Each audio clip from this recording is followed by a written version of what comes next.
ligado ao Jornal da Orla. É um prazer falar sobre esse tema tão importante no momento em que a gente vive, né? E eu entendo que essa agenda do empreendedorismo ela leva a outras agendas importantes, como acesso ao crédito, educação financeira.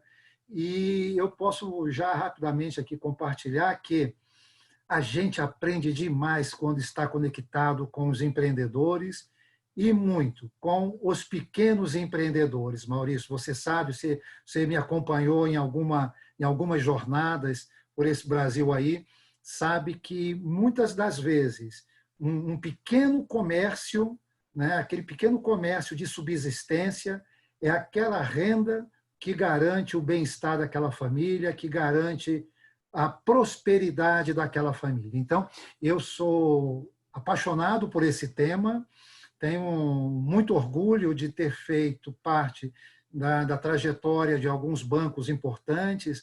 Não dá para a gente começar a falar sem registrar a origem do microcrédito nos bancos privados, ainda no Banco Real, né, sob a liderança do Fábio Barbosa.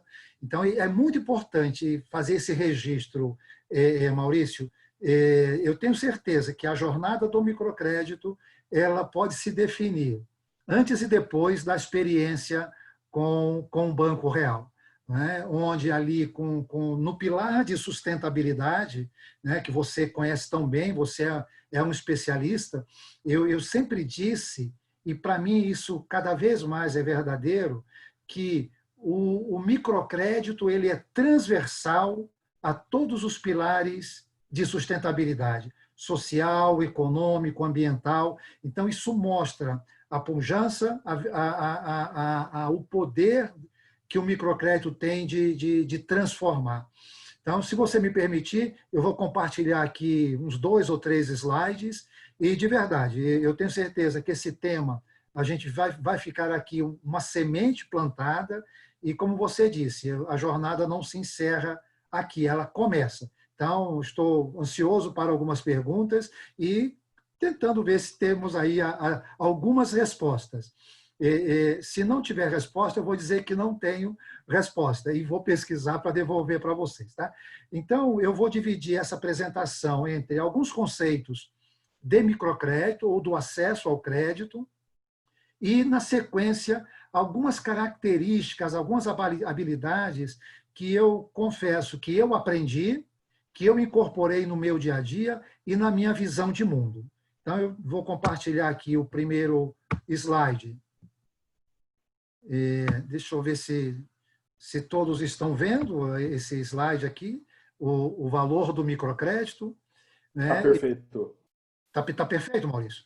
Tá, pode só apertar para apresentar e seguir. Perfeito. Legal. Então, já está aqui. Como eu disse, nessas andanças pelo Brasil todo, e eu acredito que eu tenha visitado todos os estados brasileiros, alguns municípios importantes, mas muito, aquele povoado distante, aquele distrito distante, como se diz muito no Nordeste, que a gente vê efetivamente como o valor do acesso ao crédito é fundamental. Queria compartilhar rapidamente aqui com os nossos ouvintes, se eu posso qualificar de ouvinte, né, que o que eu vi no Brasil foi as mesmas dificuldades que o grande patrono do microcrédito global, mundial, o Muhammad Yunus, ele viu lá em Bangladesh.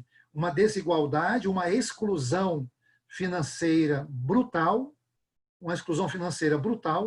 que fez com que esses empreendedores, em não tendo acesso ao crédito tradicional, que eles fossem quase que subjugados pelos bancos também oficiosos, né? Que são os agiotas que atuam e muito nessas comunidades. O primeiro pecado que a gente vê no Brasil é da informalidade.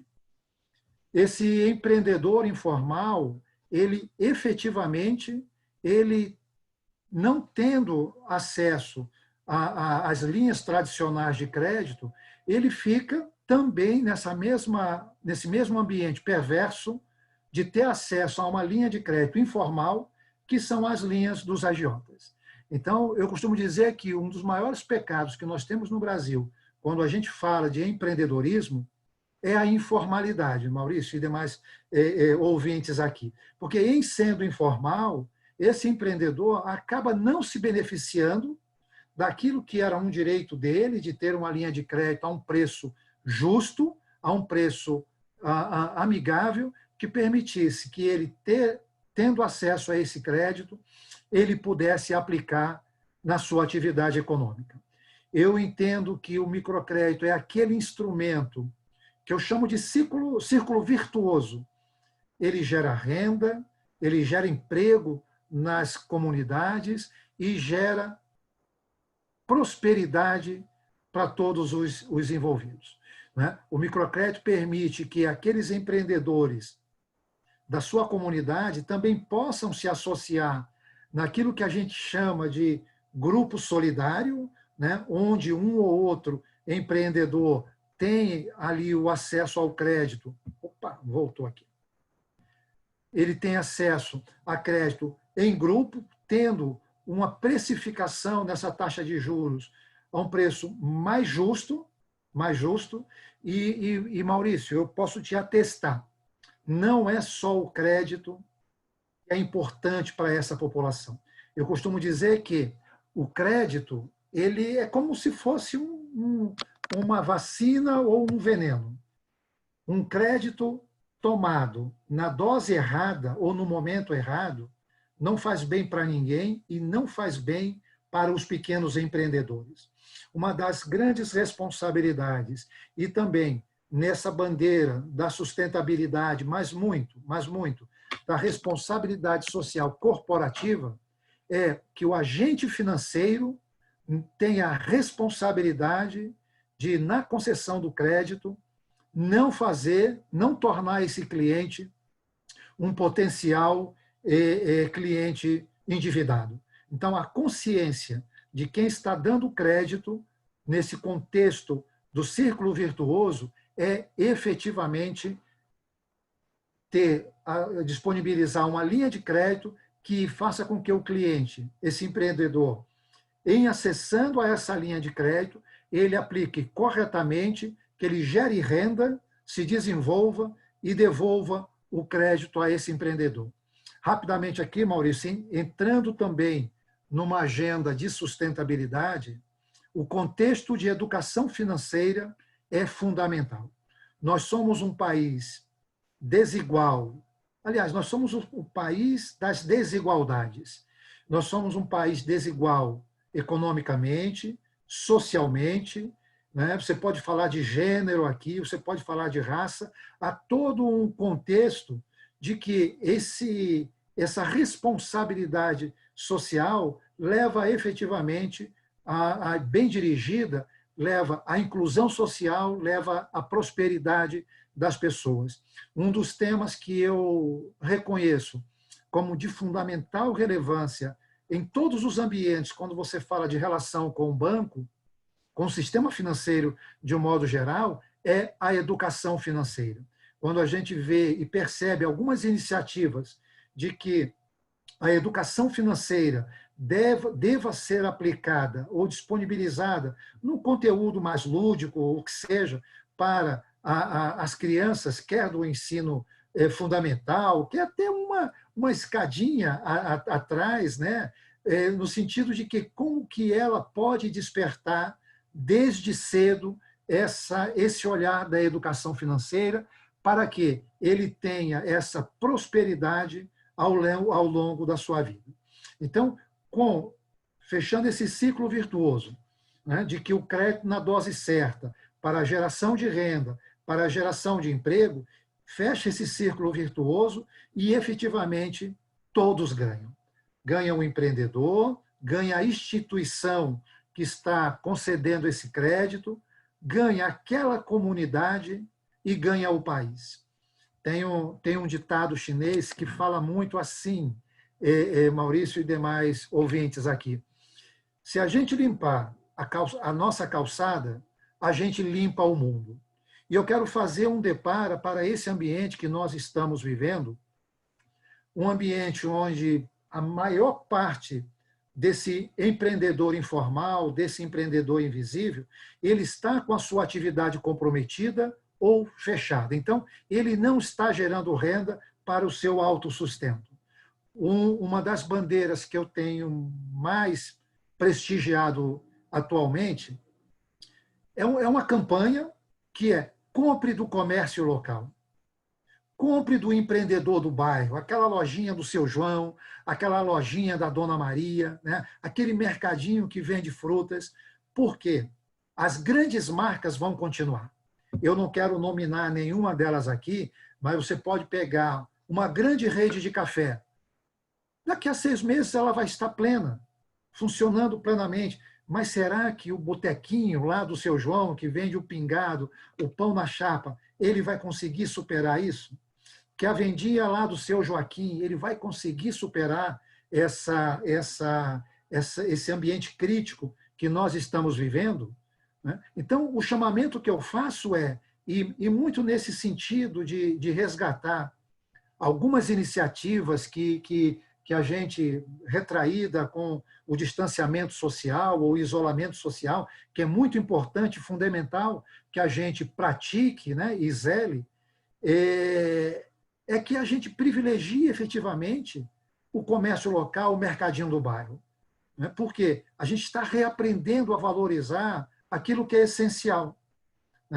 A própria dinâmica hoje que nós temos de combate à Covid-19 está dizendo o seguinte, olha, algumas atividades essenciais estão funcionando, mas, em perspectiva, aquele pequeno empreendedor de bairro vai precisar muito desse nosso olhar, desse nosso apoio, desse direcionamento para que, com todas as dificuldades, ele consiga superar esse momento que nós estamos vivenciando. Então, eu aqui já queria fazer esse convite e eu tenho certeza, Maurício, que dentro desse grupo de palestrantes que você tão bem escolheu, vai ter também outras oportunidades de muita gente estar falando nessa valorização do acesso ao crédito, dos meios de pagamento.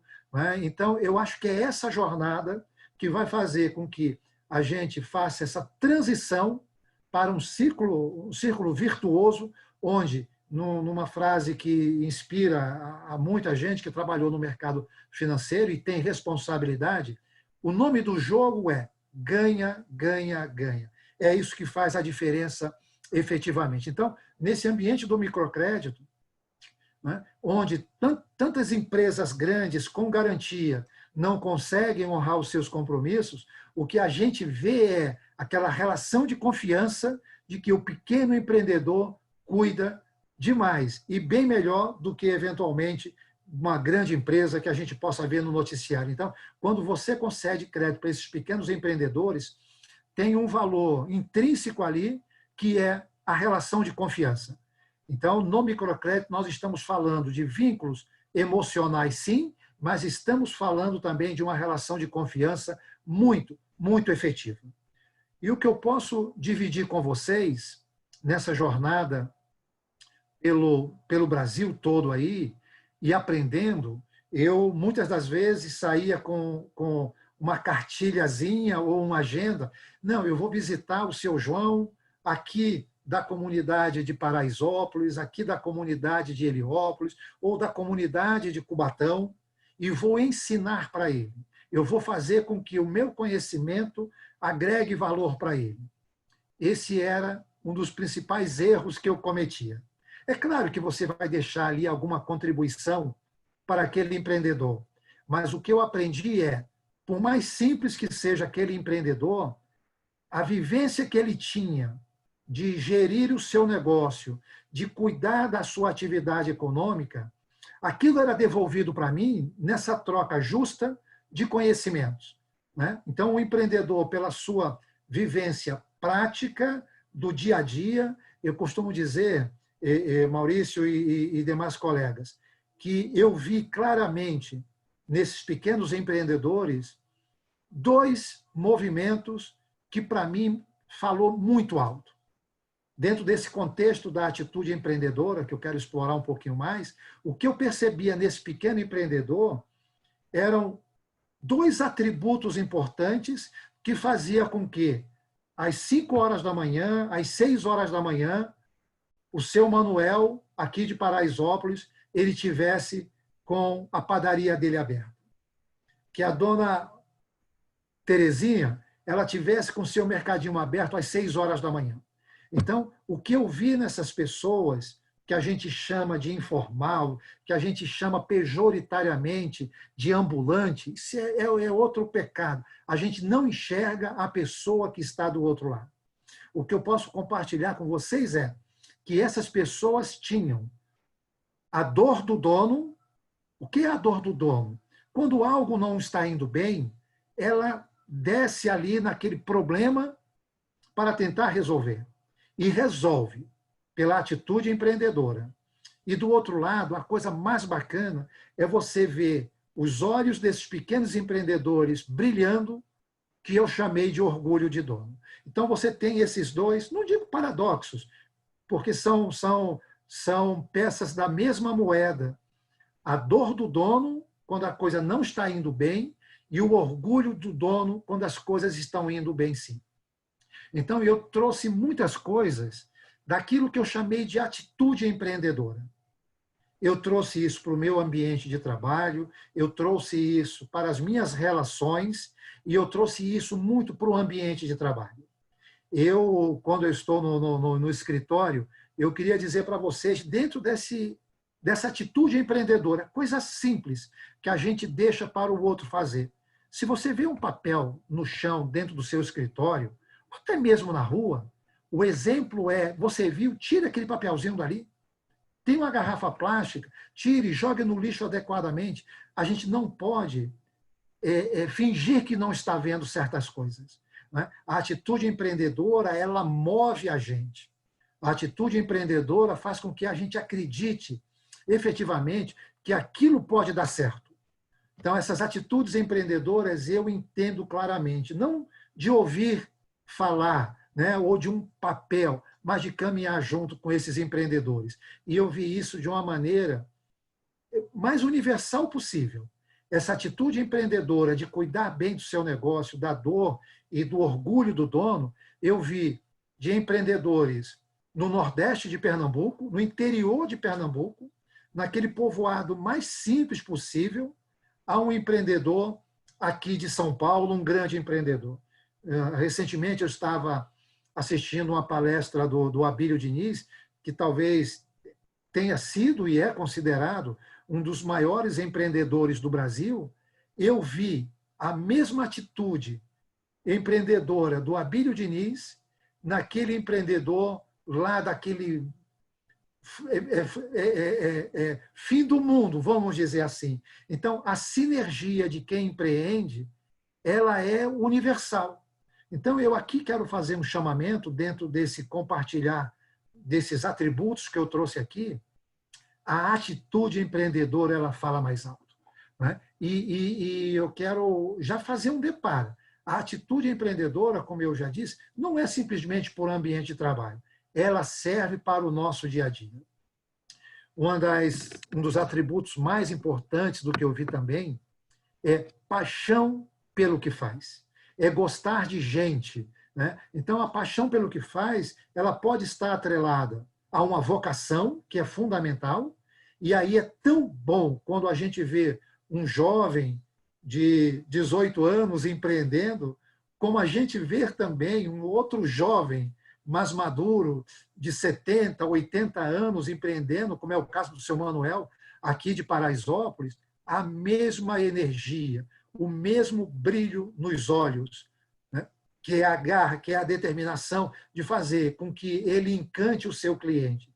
E você só faz isso quando está apaixonado pelo que você faz. Quando você gosta de gente, que você vê no outro, algo que te é semelhante, né? É exercer aqui também a empatia. eu aprendi muito nessa relação com esses pequenos empreendedores que coisa muito simples, muito simples, muito simples. Atenda o seu cliente como você gostaria de ser atendido. Se você é empreendedor, se você quer ter um empreendimento, está montando o seu negócio, ou tem alguém da família que é empreendedor, eu acho que esse é o primeiro recadinho, né? Atenda o seu cliente do jeito que você gostaria de ser atendido. Nessas andanças que eu vi aqui, em lojas de shopping super conceituadas, percebi que o atendente te atende quase que como fosse uma obrigação sua comprar naquela loja, né? Ele não tem um sorriso para te receber e aquela palavrinha mágica do muito obrigado já não existe para alguns estabelecimentos. Então, coisas simples, coisas do dia a dia, né?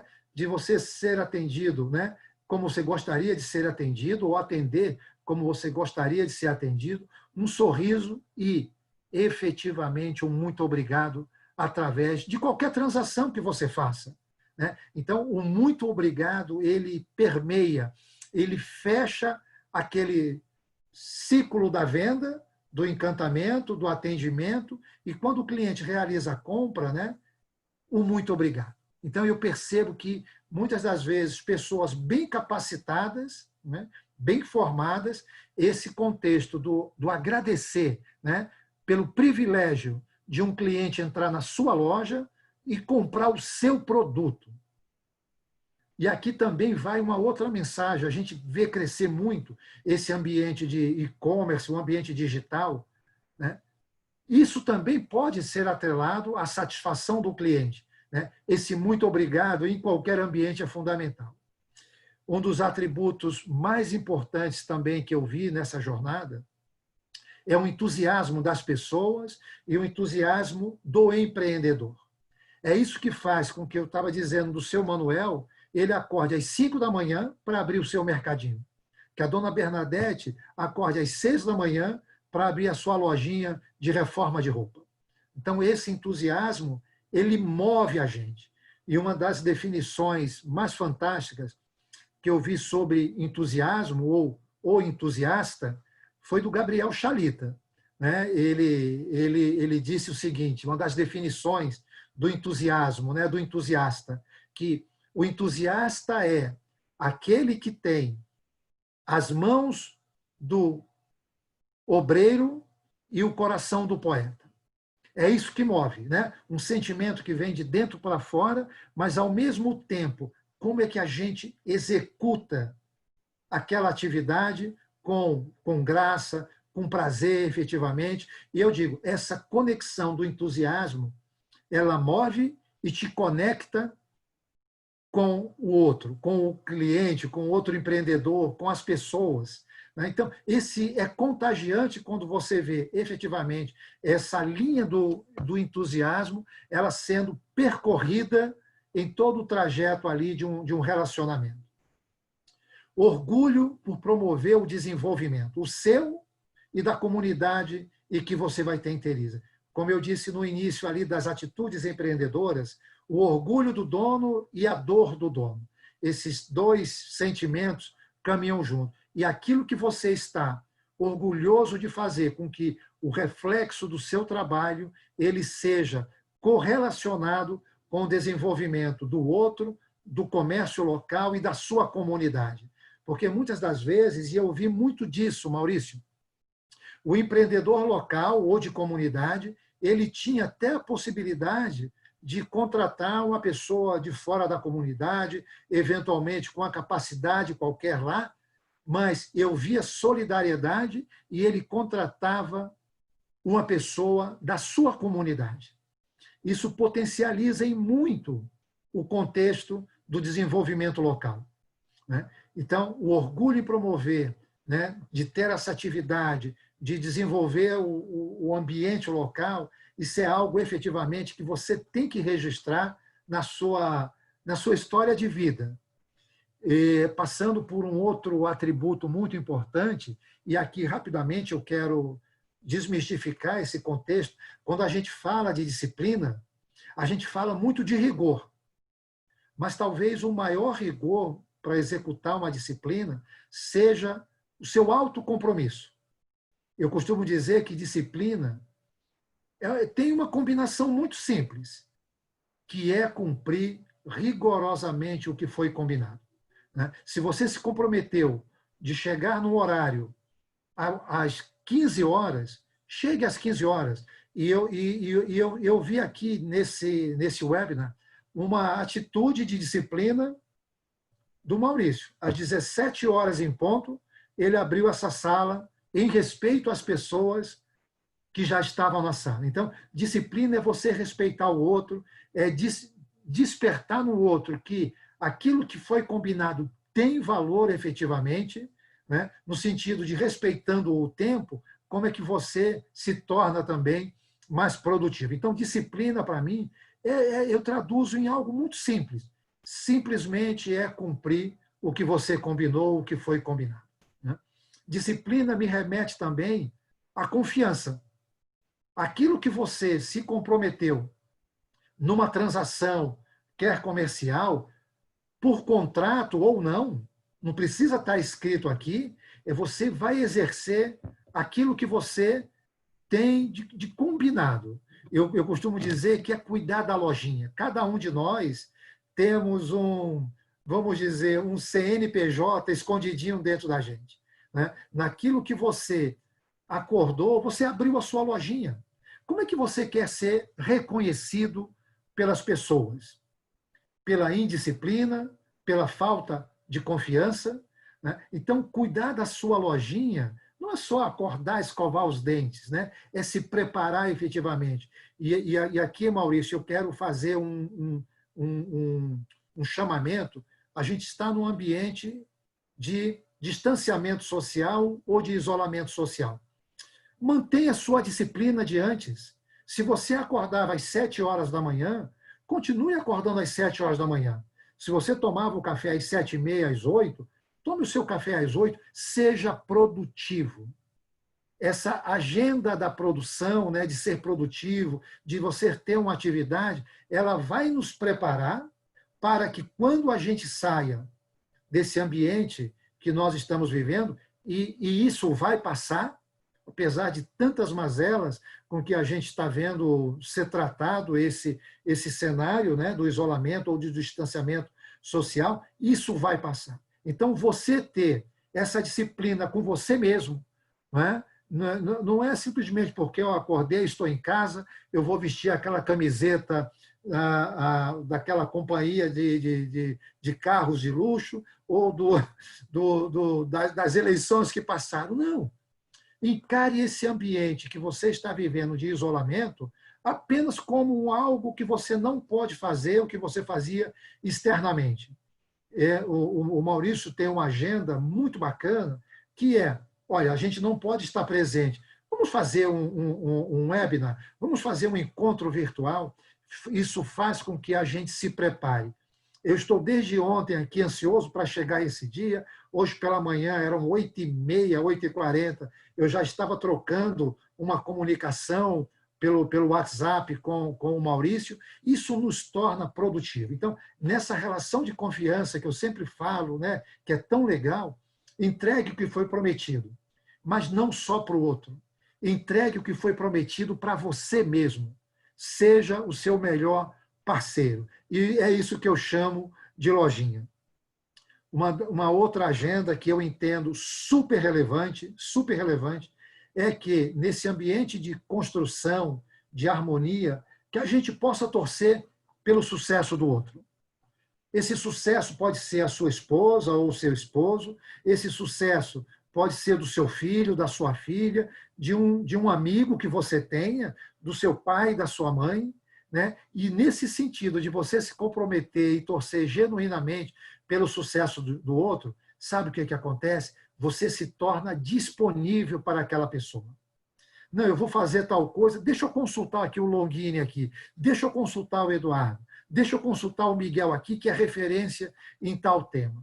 É isso que eu falo, de que, tirando as nossas vaidades, a gente consegue torcer genuinamente pelo sucesso do outro. E aí eu volto naquele círculo virtuoso, né? Onde a gente, torcendo sem vaidades para aquele contexto ali, para aquela pessoa, a gente possa dar genuinamente a nossa contribuição. Não é se esconder, se omitir, né? Aquilo é importante para aquela pessoa, opa, deixa eu ver o que eu posso fazer. Né? Então, essas coisas, muitas das vezes, a gente não aprende numa sala de aula, numa academia, numa universidade, mas aprende trocando informações com os empreendedores, com o outro principalmente. E esse pensamento aqui não é meu, né? Pensar grande ou pequeno dá o mesmo trabalho. Então, eu quero desafiar você aqui, pense grande. Agora, o pensar grande, o que é? Eu vou para a Lua semana que vem. Eu queria dizer, lamentavelmente, esse sonho é muito grande para acontecer semana que vem. Então, ao longo da minha vida, eu comecei a escrever esses pensamentos e eu comecei a colocar aquilo que eu poderia entregar de curto prazo, de médio prazo e de longo prazo. Você ter entregas para você mesmo de curto prazo é importante. Por quê? Porque isso deixa você antenado, mobilizado e com uma sensação de conquista. Mas, ao mesmo tempo, aquele projeto de longo prazo, de você terminar um curso de idiomas, de você fazer uma pós-graduação, ou se desenvolver em algo que você já queira fazer há muito tempo, né? Trocar um instrumento, ter uma arte. Esse pensamento que, se você classificar em entregar de curto prazo, médio prazo e de longo prazo, eu tenho certeza que vai te estimular nessa jornada. E nessa sensação de conquista daquilo que você fez para você mesmo ou para alguém de curto prazo, é essa energia que vai te mobilizar para o longo prazo. E eu aqui já vou me dirigindo aqui para os últimos 5, 10 minutinhos finais. Realize os seus sonhos. Né? Não é viver no mundo da lua, dando o exemplo, mas quais são os sonhos que eu tenho? Né? É aquele sonho de fazer uma viagem individual? Talvez, mas uma coisa que eu aprendi, procure também realizar os sonhos e entender os sonhos das pessoas que você ama. Primeiro passo pode ser uma namorada, pode ser o sonho da esposa. Surpreenda nesse relacionamento. Isso remete àquela atitude empreendedora, da paixão pelo que faz, de você viver nesse compromisso de sim, você ou cada um de nós somos um agente de transformação. E isso está refletida nas nossas atitudes. Então, quando eu falo realizar os seus sonhos, isso é um pedaço daquilo que cada um de nós pode fazer e podemos fazer. Mas como é que você, no seu dia a dia, no círculo de pessoas que você ama, como é que você pode capturar um sonho e que você efetivamente seja um agente de transformação, de transformar a sua vida e transformar a vida do outro. Então, eu quero, terminando por aqui, dizer que nessa jornada de convivência com milhares de empreendedores, como a dona Bernadette, o seu Manuel, aqui de Paraisópolis, o seu João de Patos, na Paraíba, eu quero dizer que a relação de receber foi muito maior do que dar. Porque quando você está desarmado de vaidades, é quando você consegue enxergar o outro, que você consegue enxergar o valor do outro. Então, fica aqui o meu convite para que esses atributos que você tem aqui, né, que se você entendeu que fala mais alto com você uma ou outra atitude dessas aqui, intensifique, faça mais. E se você puder compartilhar com outras pessoas, chamar para o jogo efetivamente. E eu combinei com o Longini que o meu chamamento seria muito para esse ambiente que nós estamos vivendo, mas nessa perspectiva de que, como eu saio desse ambiente de isolamento? Eu saio a mesma pessoa ou eu saio uma pessoa melhor? eu quero ser, sim, um agente de transformação. Então, fica aqui o meu agradecimento para, nesses 30, 40 minutos aqui, compartilhar um pouco dessa minha jornada. E, Maurício, devolvo a bola para você, tá? E estou disponível aqui e, desde já, muito grato por tudo aqui que a gente vivenciou. E eu queria, por último, dizer o seguinte: tudo que eu falei aqui, eu não disse só para vocês, eu disse para mim também. Como é que eu me aproprio cada vez mais dessa agenda aqui e sou um protagonista dessa agenda. Bola com você, Maurício. Bom, Jerônimo, muito obrigado. A participação fantástica, como a gente estava esperando já. Eu queria compartilhar, eu posso contar um segredo seu, Jerônimo? Eita, pode? O Jerônimo, quando eu trabalhei na mesa, na frente dele, no banco, ele é o cara que, quando tocava o telefone, ele falava assim, como que vai você? E ele não estava perguntando para a pessoa, estou errado, Jerônimo? Não. Ele perguntava para a pessoa que ligou para ele, como vai você? E ele realmente estava sendo sincero, ele estava sendo muito legítimo, ele queria que a pessoa falasse, como vai você? Então, acho que tudo isso que você está falando, Jerônimo, traz muito dessa reflexão de como que a gente se porta e como que a gente gostaria que a gente fosse tratado, né? Perfeito. E diante dessas, acho que assim, é fantástica a sua mensagem, seu carinho é contagiante. E tenho 4 perguntas aqui, tá? A Opa! primeira pergunta, Jerônimo, vem do Eduardo. Ele está perguntando o seguinte, com relação especificamente ao microcrédito, né? Se no Brasil já tem fundos direcionados para o microcrédito, né? Para atender o microcrédito, o Edu do Edam Bank. Sim, olha, eu agradeço demais a pergunta do Eduardo. Eu vou dizer que eu tenho um carinho e uma admiração demais. Acredito de verdade que o Eduardo tem aquelas características que eu falei do empreendedorismo. E vou te dizer, explorando bastante essa pergunta do Eduardo, sim, tem um fundo direcionado para o microcrédito, vou chamar de fundo, mas de fund direcionado para o microcrédito, mas que, lamentavelmente, só tem um banco privado, e vou dar crédito ao Banco Santander, por toda aquela matriz ainda que vem do real, o Santander é o banco privado que rigorosamente cumpre um papel de inclusão social e financeira quando fala de funding da exigibilidade. Para você ter uma ideia, Maurício, e respondendo ao Eduardo, tem disponível no Banco Central aproximadamente 12 bilhões de reais disponíveis para o microcrédito. E apenas 5 bilhões chegam aos empreendedores. É aqui que eu queria fazer um link com o Eduardo. Então, funding não é problema, é distribuição.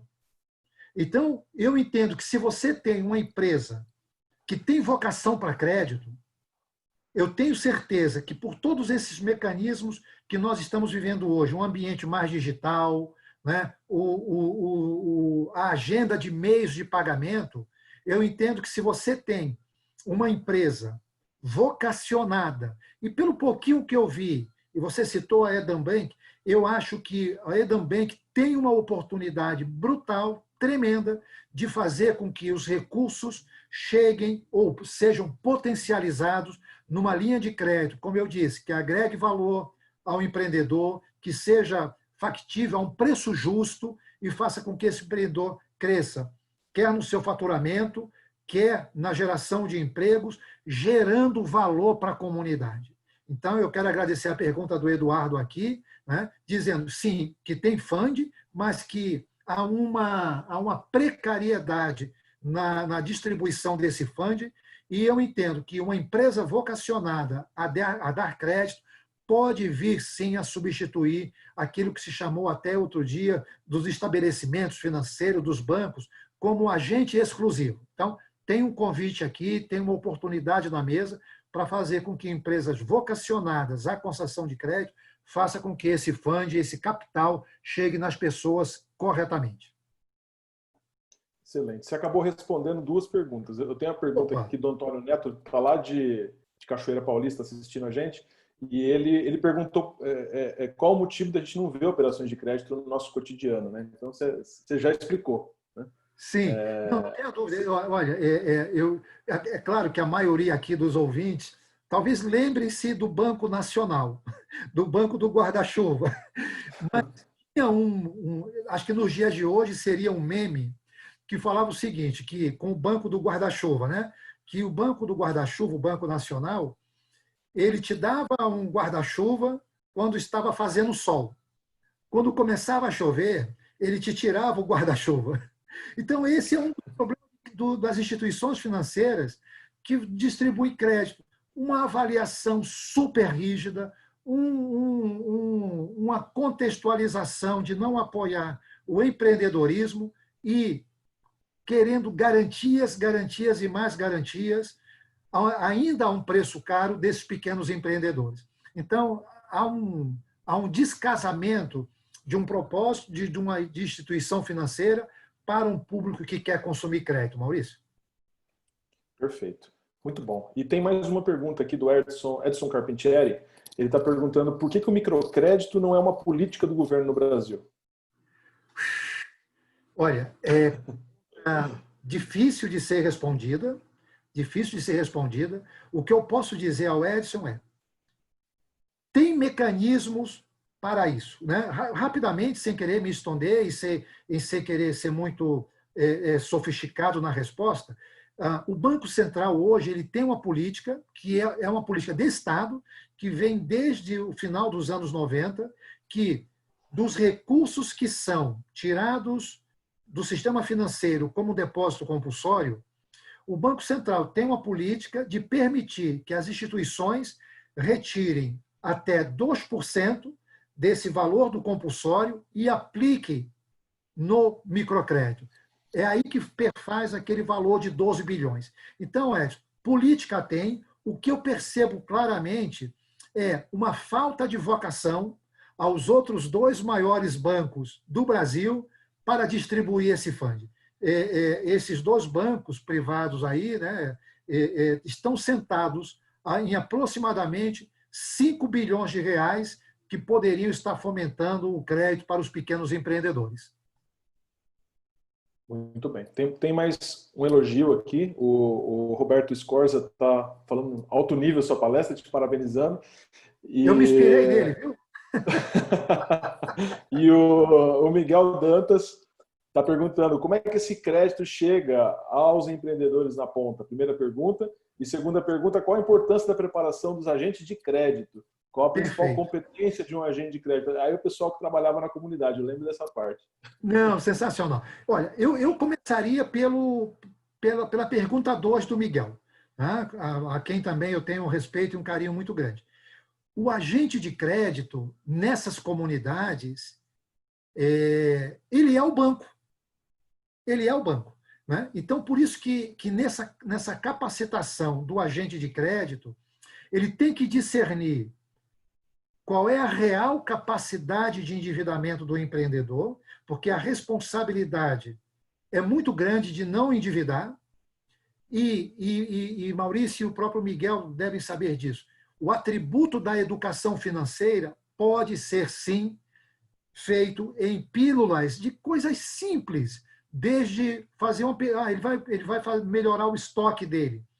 Ele não deve comprar do primeiro fornecedor, ele deve fazer uma pesquisa. Como é que ele faz a marcação de preço dele? É tudo 10%, 20%? Não, ele tem que pesar qual é o custo daquela mercadoria, qual é a margem de lucro que ele tem que ter. Então, o papel do agente de crédito, que na maioria dos casos é contratado de pessoas da própria comunidade, justamente para que fale a linguagem desse empreendedor, que não crie uma distância. E a maior barreira que... Você pode repetir a pergunta primeira do Miguel? Como que esse crédito chega aos empreendedores na ponta? Perfeito. Então, o crédito chega, ainda nesse momento, pelo agente de crédito. Na própria resolução, que eu acho que é 4713 do Banco Central, ela diz que a primeira visita ao empreendedor para a tomada de crédito tem que ser feita presencialmente pelo agente de crédito. Justamente, Maurício, para não fazer com que por algum controle à distância ou somente no ambiente digital, se perca essa característica de apoiar o empreendedor.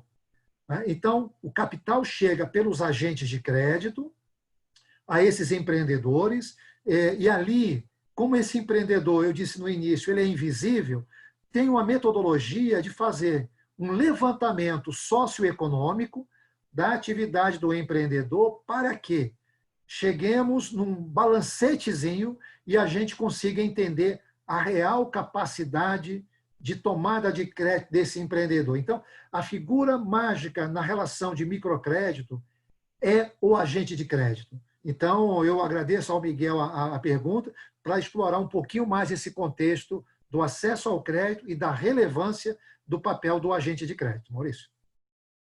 Muito bom. Eu lembro que você costumava usar o exemplo da máquina de costura, né? Então, Sim. o agente de crédito, ele precisava conhecer a Dona Maria, que realmente era costureira, que realmente precisava de comprar uma máquina, um equipamento de R$1.000, e para isso ela ia precisar do microcrédito, e realmente sabia que ela estava ali há 20 anos. Então, por isso que era importante a presença de um agente de microcrédito local, né, que conheça o ambiente. Maurício, eu quero pegar essa sua lembrança para contar, não um caos, mas um caso aqui que aconteceu em Heliópolis. Veja que legal. Eu realmente não lembro mais o nome dela, mas era uma empreendedora que ela pediu para nós R$800 para comprar uma máquina de costura usada. Olha só. O agente de crédito foi lá, viu a casinha dela, ela ia fazer a lojinha dela na cozinha dela, naquele pedacinho ali que a máquina poderia ocupar, e nós demos os R$800 para ela, Maurício. O crédito era para ser devolvido em 8 parcelas. Ela nos devolveu em 4. Olha o caráter desse pequeno empreendedor informal que, se fosse bater na porta de um grande banco, não teria esse crédito. Passou uns 2 meses, ela trouxe uma sobrinha dela da Bahia, olha só, vai acompanhando, trouxe uma sobrinha dela da Bahia e nos pediu mais R$1.000 para comprar uma segunda máquina de costura para que a filha dela trabalhasse. Aqui em Heliópolis, em São Paulo, aqui perto da aclimação ali, na Rua dos Milagres ali. Ela liquidou também de forma antecipada esses 2 créditos e ela pediu um financiamento, R$2.000, para comprar mais 2 máquinas de costura e contratou mais 2 costureiras. Então, preste atenção. Ela gerou o autoemprego e, naquele momento, gerou mais 3 empregos para a sobrinha e para mais 2 pessoas da comunidade. Veja a intuição dessa pessoa, Maurício, dessa empreendedora. Ela, um dia, passando ali, vindo da igreja que ela frequentava, ela viu um grupo de amigas da sobrinha dela na rua, jogando papo, e ela lembrou que as máquinas de costura dela, à noite, ficavam ociosas. Você sabe o que ela fez? Ela convidou 4 moças ali para se capacitar na costura e gerou mais 4 empregos à noite. Então, veja a capacidade que o microcrédito tem, a capacidade desses pequenos empreendedores de gerar valor, de gerar riqueza na comunidade. Ela gerou 8 empregos, o dela e mais 7, com acesso ao crédito que só o microcrédito poderia fazer, e muito pelo papel do agente de crédito. Então, são essas fortalezas, são essas histórias fantásticas que, ao visitar esses ambientes, esses empreendedores, eu tenho certeza, Maurício, que nós saímos de lá um empreendedor melhor, um profissional melhor, mas, acima de tudo, uma pessoa melhor e antenada e comprometida com as pessoas também. Muito bem. Bom, acho que a gente poderia ficar aqui conversando a noite inteira, Jerônimo. A gente vai te convidar para uma segunda rodada de microcrédito.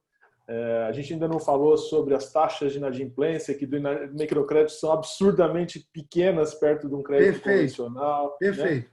Né? E assim, não sei se você tem os números de cabeça, mas são coisas realmente impressionantes. A gente vai te convidar a escrever um artigo aí mais completo para o Jornal da Orla e acompanhar. A gente vai ter uma sequência de palestras aí, a gente vai estar dando uma sequência com o tema de microcrédito e empreendedorismo também, tá bom? Tá perfeito, tá perfeito. Em nome do Jornal da Orla, de todo mundo que está organizando, queria agradecer a você, agradecer também a todos os que estão assistindo a gente hoje. A gente está com um grupo grande aqui de novo assistindo. Bacana, bacana. E muito obrigado por ter dedicado esse tempinho para aprender um pouquinho sobre o microcrédito e falar com o Jerônimo aí. Tá bom? Muito Jerônimo, obrigado. Muito obrigado. Até a próxima. Tchau, felicidade.